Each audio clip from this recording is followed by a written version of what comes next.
नमस्कार मंडळी, चला तर आपण आज बनवतोय मस्त खुसखुशीत अशा कडकण्या. तर करायला अगदी सोप्या आहेत ह्या कडकण्या. म्हणाल तर घटस्थापना झाल्यानंतर सप्तमी किंवा अष्टमीच्या दिवशी ह्या कडकण्या बनवल्या जातात किंवा देवीला याची माळ म्हणून घातली जाते. चला तर ह्या कडकण्या कशा बनवायच्या हे आपण आज बघणार आहोत. तर याला दुसऱ्या नावाने फुलोरा म्हणून देखील ओळखलं जातं. करायला खूपच सोप्या आहेत. बघू शकता किती झटपट तयार होतात आणि अगदी खुसखुशीत झालेल्या आहेत. बघू शकता अगदी मस्त रंग आलेला आहे, खुसखुशीत झालेले आहेत. चला तर अजिबात वेळ न घालवता आपण लगेचच सुरुवात करूयात. त्या अगोदर चॅनलवरती नवीन असाल असेच नवीन रेसिपीज व्हिडिओ बघण्यासाठी चॅनलला नक्की सबस्क्राईब करा. तर इथे एक पातेलं घेतलेलं आहे. आपण यात पाव वाटी साखर घेतलेली आहे, ही या पातेल्यामध्ये टाकून घ्यायची. आता यामध्ये पाव वाटी पाणी आणि पाव वाटी आपल्या इथे दूध घ्यायचं आहे. म्हणजे एकूण अर्धी वाटी आपण इथे हे मिश्रण घेतलेलं आहे. दूध पाव वाटी तर पाणी पाव वाटी म्हणजेच अर्धी वाटी आपण इथे हे मिश्रण घेतलेलं आहे पाणी आणि दुधाचं. आता हे आपण वितळून घेणार आहोत. साखर वितळेपर्यंत आपल्याला गरम करायचं आहे. गरम पाण्यामध्ये लवकर ही साखर विरघळली जाते. आपलं पाणी गरम होत आहे तोपर्यंत आपण इथे मैदा घेणार आहोत. तर इथे मी 1.5 वाटी मैदा घेत आहे. तर अर्धी वाटी इथे बारीक रवा घ्यायचा आहे. म्हणजे एकूण हे पीठ जे आहे ते मी 2 वाट्या घेतलेलं आहे. अर्धी वाटी रवा आणि 1.5 वाटी इथे मैदा घेतलेला आहे. आता हे सगळं मिश्रण एकत्र करून घ्यायचं, मिक्स करायचं. यामध्ये आपण मोठे 2 चमचे भरून तूप टाकून घेणार आहोत. तुपाऐवजी तुम्ही इथे तेलाचा देखील वापर करू शकता. अगदी कडकडीत गरम करायचं म्हणजे आपला हा पदार्थ खुसखुशीत तयार होतो. तुम्हाला जर कडक करायच्या असतील जास्त तर तुम्ही रूम टेम्परेचरवरचं तूप किंवा इथे तेल वापरू शकता. चला तर आता यामध्ये रवासुद्धा टाकून घेतल्या. एकूण सगळं पीठ जे घेतलेलं आहे आपण रवा धरून तर ते 2 वाट्या झालेलं आहे. सगळं छान मिक्स करून घ्यायचं. यामध्ये थोडंसं चिमूटभर मीठ टाकून घ्यायचं. 2 चमचे मी इथे तूप कडकडीत गरम केलं ते सुद्धा यामध्ये टाकून घेणार आहे. तुपाऐवजी तुम्ही तेल देखील वापरू शकता. चला तर मस्त आता तूप टाकून घेतलं, छान सगळं मिक्स करून घ्यायचं. आपलं जे मिश्रण आहे ते सुद्धा मस्त साखर विरघळलेली आहे ना दूध आणि पाण्याचं ते सुद्धा मी बंद केलेलं आहे. आता थंड करून घ्यायचं आणि त्यानंतर हे पीठ आपण छान असं मळून घेणार आहोत. तर ह्या फुलोरा किंवा कडकण्या खूप मस्त लागतात. तुम्ही प्रवासासाठी सुद्धा अशा पद्धतीच्या ह्या कडकण्या बनवून नेऊ शकता किंवा मुलांना सुद्धा तुम्ही अशा पद्धतीच्या कधी खाव्याशा वाटल्या तर नक्कीच बनवून देऊ शकता. खूपच मस्त लागतात खायला, अगदी खुसखुशीत तयार होतात. तोंडात टाकताच विरघळतील इतक्या मस्त ह्या कडकण्या तयार होतात. कधी बनवल्या जाऊ शकतात. चला तर मग इथे पीठ छान असं मिक्स झालेलं आहे. आता जे पाणी घेतलं होतं ना ते मस्त थंड करून घ्यायचं आणि छान थोडं थोडं टाकून आपण यामध्ये पीठ मळून घेणार आहोत. तर यातलं पाणी जर उरलं तर तुम्ही त्याचे शंकरपाळे देखील बनवू शकता. चला तर मस्त थोडं थोडं पाणी टाकून छान असं पीठ आपण भिजून घेणार आहोत. तर अशा पद्धतीच्या कडकण्या तुम्ही एकदा बनवून बघा, खूप मस्त तयार होतात, अगदी झटपट बनतात आणि 7व्या किंवा 8व्या माळीला तुम्ही अशा पद्धतीच्या ह्या कडकण्या बनवून त्याची माळ बनवून तुम्ही घटाला बांधू शकता किंवा घालू शकता. चला तर थोडं थोडं पाणी घालून इथे पीठ आता छान असं मळून घ्यायचं आहे. जास्त कडक मळू नका शंकरपाळ्यासारखं किंवा जास्त चपातीसारखं एकदम असं जे सैल असतं ना तसं सुद्धा मळू नका. मिडियम पीठ ठेवायचं आहे म्हणजे आपल्या कडकण्या ज्या आहेत त्या एकदम मस्त खुसखुशीत तयार होतात.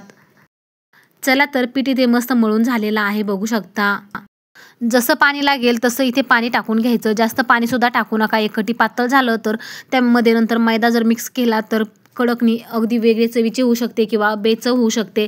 कारण आपण साखरसुद्धा मापातच टाकलेली आहे. त्यामुळे थोडं थोडं पाणी करूनच आपलं हे पीठ छान मळून घ्यायचं आहे. आता हाताला थोडंसं चिटकत असेल, आपण यामध्ये साखरेचं पाणी टाकलं आहे त्यामुळे हाताला जर चिटकत असेल तर अगदी 1 ते 2 चमचा इथे मैदा टाकून छान पीठ पुन्हा मळून घ्यायचं आहे.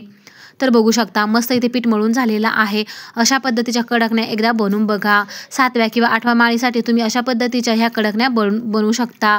चला तर पीठ इथे मळून झालेलं आहे. याला अगदी 5 मिनिटं झाकून ठेवायचं. त्यानंतर लगेच कडकण्या बनवायला घ्यायच्या आहेत.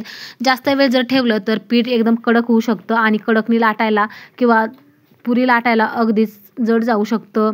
कारण मैदा असल्यामुळे मैदा हवेने लगेच कडक होतो. तर अगदी 2 चमचे इथे मी पीठ टाकून घेतलं. त्या पिठामध्ये छान पीठ मळून घ्यायचं आहे आणि छान लगेच 5 मिनिटानंतर आपण ह्या कडकण्या बनवायला सुरुवात करणार आहोत. आता अगदी 5च मिनिटं मी असं ठेवणार आहे. त्यानंतर लगेचच कडकण्या बनवायला घेणार आहे. तोपर्यंत गॅसवर तेलसुद्धा गरम करायला ठेवायचं आहे. तर बघू शकता सगळ्या पाण्यापैकी अगदी 2-3 चमचे पाणी इथे उरलेलं आहे. या पाण्याचा तुम्ही नंतर वापर देखील करू शकता. शंकरपाळेसुद्धा लगेच बनवू शकता.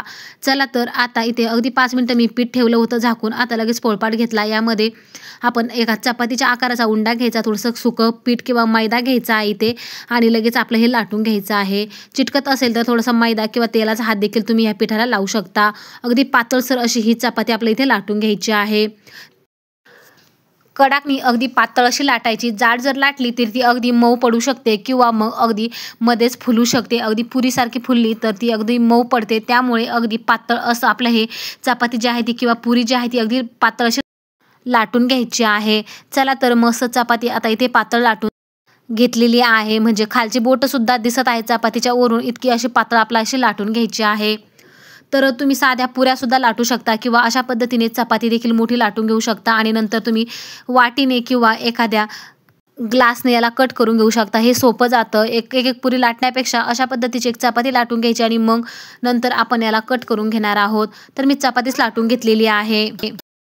चला तर अगदी पातळ अशी लाटलेली आहे आणि त्यानंतर आपण एका ग्लासने याला कट करून घेऊया. जर थोडंसं जाड वाटत असेल तर तुम्ही कट केल्यानंतर सुद्धा याला थोडंसं अगदी एकदा दोनदा फिरून घेऊ शकता आणि थोडंसं लाटून घेऊ शकता. म्हणजे अगदी पातळ अशी आपली ही पुरी तयार होईल आणि अगदी खुसखुशीत बनेल.